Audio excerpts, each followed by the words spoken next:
پرون مو ذکر کړیو چې په دې آیت مبارکه کې محرمات ذکر کړي د هغې زنانو ذکر کړي چې د کومو سره نکاح حرامه ده. اول په هغې کې تیره شوې و مور، بیا لور،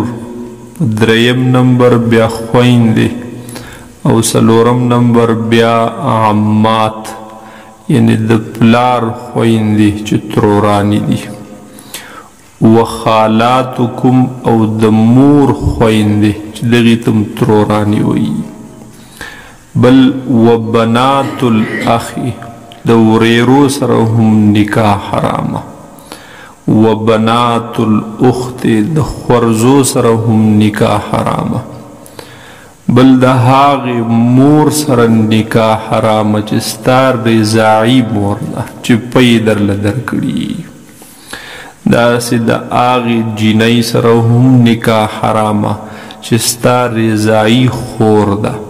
یعنی تا او هغې جینۍ د یوې ښځې پی څکلي دي نو دې ته رضاعي خور یا د پیو خور ویلی کېږي، د دې سره هم نکاح حرامه وي. بل بیا و امهات نسائکم خپلې هغه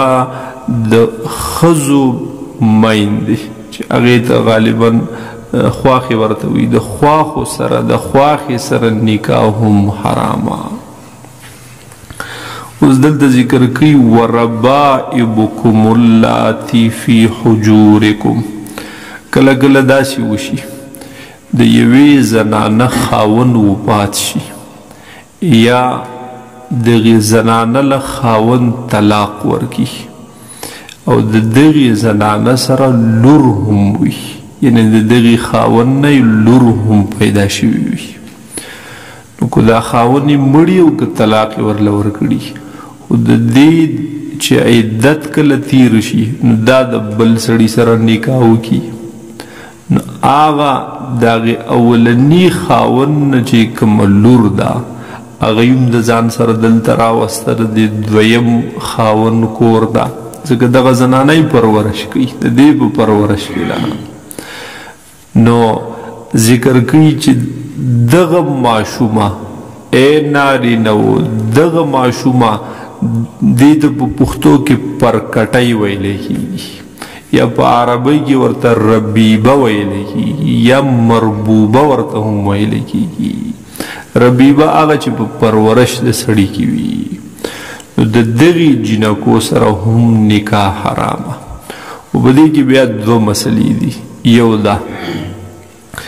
چې د مور سره دې ورله نکاح وکړو او د هغې مور سره یې واده دې هم بیا وشو، صرف نکاح نه بلکې د نکاح نه بعد واده هم وشو یعنی میل ملاپ هم وشو، نو بیا د دغې جینۍ سره ستا نکاح حرامه، ځکه دا ستا لور نه ده خو دا د لور په شانتې ده، د لور سره هغه مشابهت دی، د دغې په بنیاد د دې سره نکاح حرامه. یو مسله پکې ده چې د دې مور سره دې ورله نکاح وکړو خو لا میل ملاپ نه دی شوی، لا ورسره یو ځای شوی نه چې بیا دې ورله طلاق ورکړو، یا مثلا طلاق دې ورله هم ورنکړو خو مړه شوه دغه ښځه، یعنی د دې دویم خاوند سره د میلاوېدلو نه مخکې مړه شوه او یا د پرېښودله، نو اوس د دغې لور سره ورله اوس نکاح کولی شي چې د دغې مور سره نکاح هم وشو او میلاو ورسره هم دا سړی شو، نو اوس وله د لور سره نکاح نشي کولی، هغه حرامه شو اوس. او که چردا د دې مور سره فقط نکاح شوی خو میلاوېدل ورسره نه دي شوي او بیا یې پرېښودله یا مړه شوه، نو اوس د هغې لور سره د دې سړي هېڅ قسمه رشته نشته، د هغې سره اوس نکاح جایز دی. نو ذکر کوي وربائبکم اللاتی او هغه ربیبې ستاسو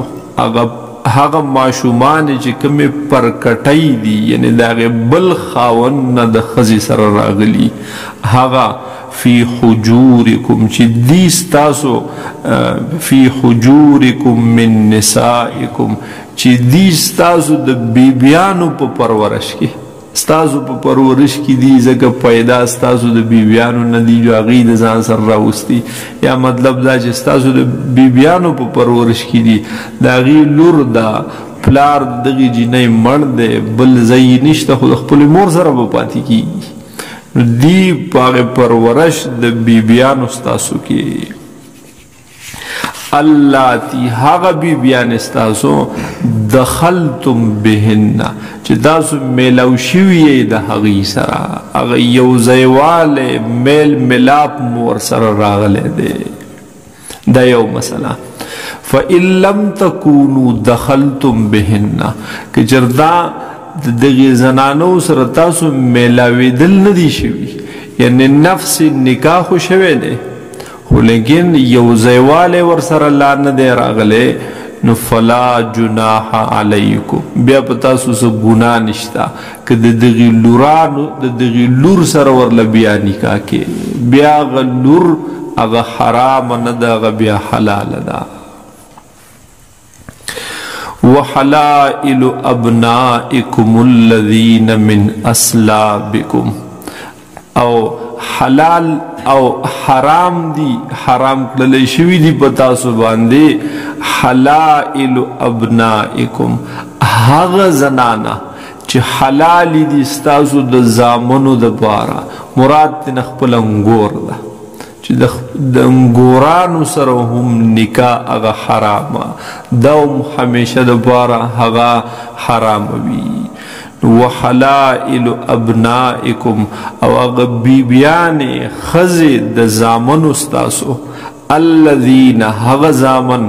من اصلابکم چې دی ستاسو د شانه یعنې ستاسو نه پیدا بچي مو دي په دې کې دوه قسمه بچي راځي یو خو هغه چې د سړي خپل زوی وي یا دا چې رضاعي زوی وي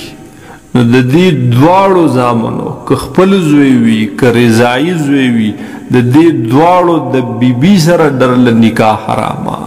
لکه مثال په طور یو الک واده کړی دی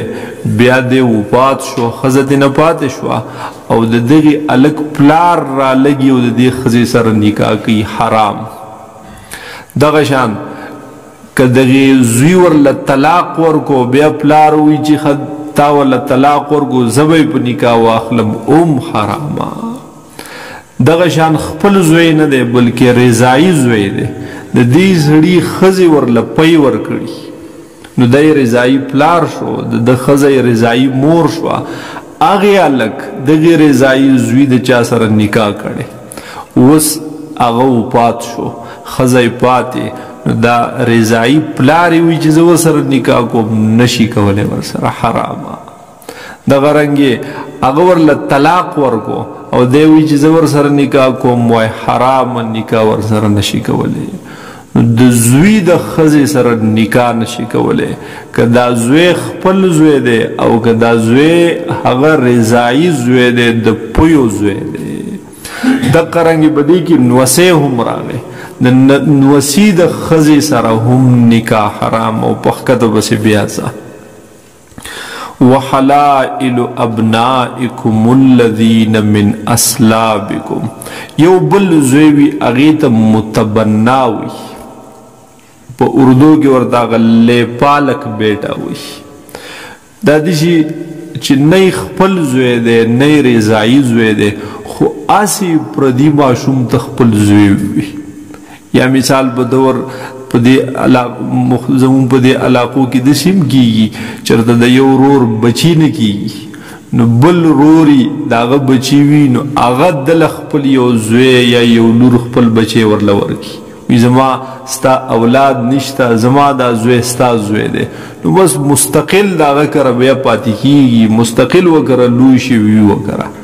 نو دا د دغې سړي متبنا دی ته ویلی کېږي هغه خپل زوی دا نه وي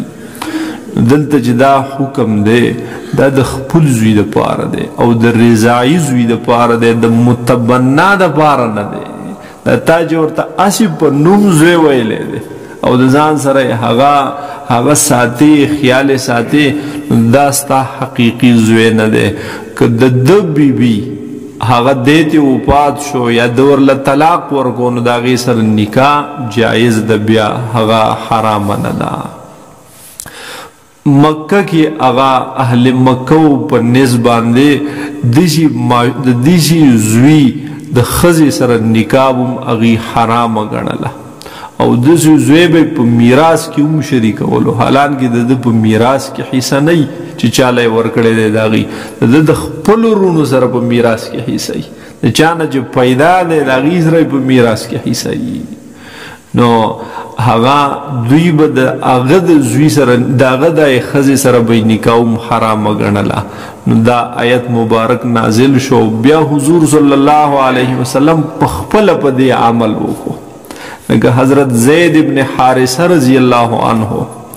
دا د حضور صلی الله علیه وسلم هغه زوی په زوی باندې نیولی و هغه متبنا یې و په زوی باندې نیولی و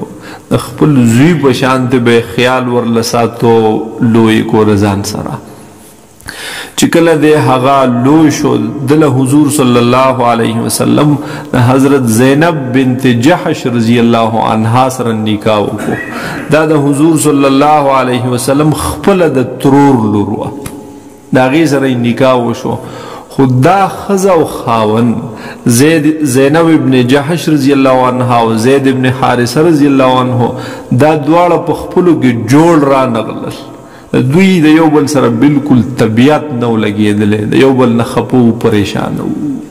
نو حضرت زید رضی الله عنه هغه دا اراده وکړه چې یاره زه دا زینب دې ته طلاق ورکوم دا پرېږدمه ډیر مشکل کارم و حضور صلی الله علیه وسلم ورله کړې وه د نبي علیه السلام خپله د ترور لور وه خو لیکن جوړښت د دوی نه و راغلی آن تر دې چې طلاق یې ورله ورکو نو الله جل شانه حکم راولیږو یا رسول الله صلی الله علیه وسلم تاسو به د دې زینب سره نکاح کوئ او بیا حضور صلی الله علیه وسلم باندې دا خبره ګرانه ولګېده ځکه چې تر اوسه پورې دا رواج دی په مکه کې چې داسې ماشوم دته سړی خلق خپل زوی وي او د ده د ښځې سره نکاح حرامه ګڼي او چې زه اوس کوم ټوله دنیا به راته وایي چې اوهو د زوی د ښځې سره یې نکاح وکړو د خپلې انګور سره یې هغه نکاح وکړو ولیکن د الله حکم و حضور صلی الله علیه وسلم د زینب بنت جحش رضی الله عنها سره نکاح وشو او هغه ام المؤمنین وګرځېده په دې سره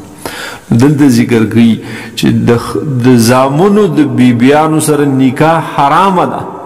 خو د خپل زوی د بیبي سره یا د رضایي زوی د بیبي سره چې هسې دې ورته په ژبه زوی ویلی نو د هغه د ښځې سره نکاح حرامه نه ده که هغه کله پرېښوده یا هغه ترې نه مړ شو وحلائل ابنائکم او هغه بیبیانې هغه ښځې د زامنو ستاسو الذین هغه زامن من اصلابکم چې پیدا دي ستاسو نه وان تجمعوا بین الاختین بله مسله هغه ده دوه خویندې په یو نکاح کې جمع کول لکه د یو سړي په نکاح کې دوه خویندې وي دا دواړه خویندې که بیا خپلې خویندې دي که دا میرنۍ خویندې دي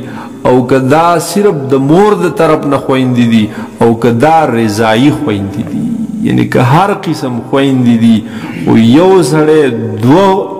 خویندې دا په نکاح کې نشي جمع کولی په نمبر دای سره نکاح کولی شي چې د یوې سره نکاح وکړي هغه وفات شي یا ورله طلاق ورکړي او بیا عدت پوره شي نو د بلې خور سره ورله بیا نکاح کولی شي خو په یو ځای د دوه خویندې په نکاح کې وي نو دا حرام دی او دا ناجایز دی حضور صلی الله علیه وسلم خپله لور حضرت رقیه بی بی رضی الله عنها حضرت عثمان رضی الله عنه ته واده کړې وه چې کله هغه وفات شوه حضور صلی الله علیه وسلم ورته حضرت ام کلثوم بی بی رضی الله عنها هم په نکاح کړه هغه بیا وفات شوه. نبی علیه السلام وفرمایل که بله لور مې وی ځکه بله فاطمه بیبي رضی الله عنها وه خو هغه د حضرت علی رضی الله عنه په نکاح کې وه. وی که زما بله لور وی هغه به مې هم دته په نکاح کړې وه. هغه ته ذوالنورین وی د دو لورانو د نبی علیه السلام خاوند و هغه. نو دوه خویندې دا په نکاح کې جمع کول د یو سړي په نکاح کې راتلل دا ناجایز. وان تجمعوا بین الاختین او حرام کړلی شوي دي په تاسو باندې چې تاسو جمع کوئ هغې دوو خویندو لره او دغه خویندې عامې دي که خپلې وي که میرنۍ که د مور د طرف نه او که رضاعي. حضرت فیروز دیلمی رضی اللہ عنہ لو شان والا صحابی دے چې کله مسلمان شو نو هغه د په نکاح کې هغه خویندې وي. نو حضور صلی الله علیه وسلم ورته حکم وکړو یوه پرېږده او یوه د ځان سره پاتې کا. فوراً د نبی علیه السلام حکم چې ورته ورسېدلو فوراً یې تېنه یوه هغه طلاقه کړله. داسې نور صحابه هم مختلف واقعات دي چې خویندې په نکاح کې وي خو چې مسلمانان شول فوراً یې یوه پرېښوده او نورې بیا لرې کړې. بعضې صحابو په نکاح کې به ډېرې هغه بیبیانې وي لکه یو صحابي د هغه په باره کې راځي حضرت غیلان ابن سلمه ثقفي رضی الله عنه 10 بیبیانې وي. چې کله مسلمان شو راغلو حضور صلی الله علیه وسلم لا ایمان قبول کو یاره جی 10 بیبیانی بی دی. حضور صلی الله علیه وسلم ورته وفرمایل څلور دې پرېږده او دا نور شپږ ازادې کا دوی له طلاق ورکه دوی پرېږده. وان تجمعوا بین الاختین او حرام کړلی شوي دي په تاسو چې جمع راولئ په منځ د دوو خویندو کې.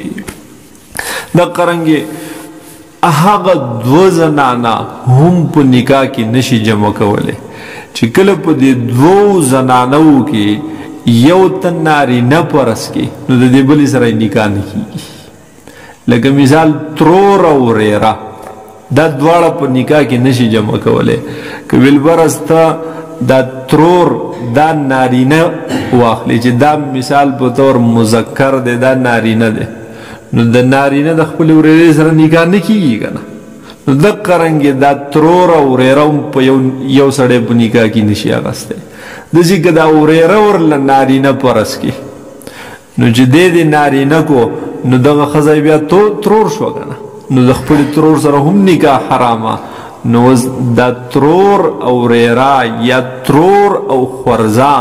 یا هغه دو زنانا چې د هغې کې ته یو نارینه فرض کړې او بل زنانا نو د یو بل سره نکاح نه کېږي نو داسې دوه زنانه هم په نکاح کې جمع کولی نه شي. نو دوه خویندې هم ناجایز، ترور او ورېره هم ناجایز، ترور او خورزه هم ناجایز، مور او لور هم ناجایز. نو وان تجمعوا بین الاختین نبی علیہ السلام ښکاره فرمایلی هم دی لا یجمع بین المرء وعمتها جمع به نه کولی کېږي په منځ د ښځې او د ترور د هغې کې ولا بین المرأة وخالتها دغه رنګې جمع به نه کولی کېږي په منځ د یوې ښځې او د خالې د هغې کې. خاله د مور د طرف نه ترور ته وي او عمه د پلار د طرف نه ترور ته. الا ما قد سلف مگر معاف دی درته هغه چې کوم مخکې تیر شوي یعنی په زمانه د جاهلیت کې چې مو د دې قسم احکاماتو خیال نه دی ساتلی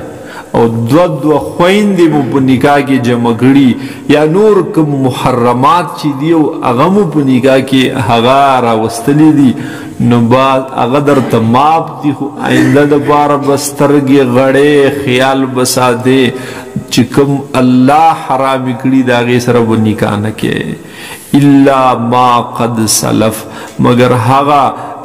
چې کوم مخکې تیر شوي د هغې باندې پروا نشته یعنی په هغې در باندې ګناه نشته. ان اللہ کان غفور الرحیم، بے شک اللہ تعالی دے بخون کے او مہربانا. لیکن اسلام چسو قبول کی نو الاسلام یهدم ما کان قبله، اسلام ما قبل ہر سخت ہوئی کہ دا ہر سمرا منگکان خوڑلی، ہر سمرا گناہوں کڑی، و ٹوٹل اللہ تعالی معاف کی پا ایمان قبل ولو سرا، پا اسلام راولو سرا. ان اللہ کان غفور الرحیم، بے شک اللہ تعالی دے بخون کے او مہربانا رحم کون کے. بس وربائبکم اللاتی فی حجورکم، او ہاغ جنکی چے دیپ پرورش تاسو کی من نسائکم دید بیبیان استاسونا، اللاتی ہاغ بیبیان دخلتم بہننا چے تاسو یوزیوال راغلے دہغی سرا دوی سرہم نکاح حراما. فَإِن لَمْ تَكُونُوا پس کجرد تاسن فَإِن لَمْ تَكُونُوا دَخَلْتُمْ بِهِنَّا پس کجرد تاسن نئے یوزی شوید لغی بیبیان اخفلو سرا، فَلَا جُنَاحَ عَلَيْكُمْ نبیا نشت دے سا گناہ پتاسو، یعنی بیا ورلداغی لور سر نکاح حلالا. وحلائل ابنائکم الذین من اسلابکم، او حرام کللی شوی دی پتاسو باندے اغا بیبیان دا زامن استاسو، ہاغا زامن چی دیستاسو نا یعنی پیدا دیستاسو دا شاگانو نا. وَأَن تَجْمَعُوا بَيْنَ الْأُخْتَيْنِ، او حرام کللی شوی دی پتاسو چی جمرا ولی پا مینز دا دو خویندو کے، الا ما قد سلب مگر حغا ناکم چی مخ کی تیر شوی یعنی باغی دربانی گناہ نشتا. ان اللہ کان غفور الرحیم، بے شک دے اللہ تعالی بخون کے مہربانا.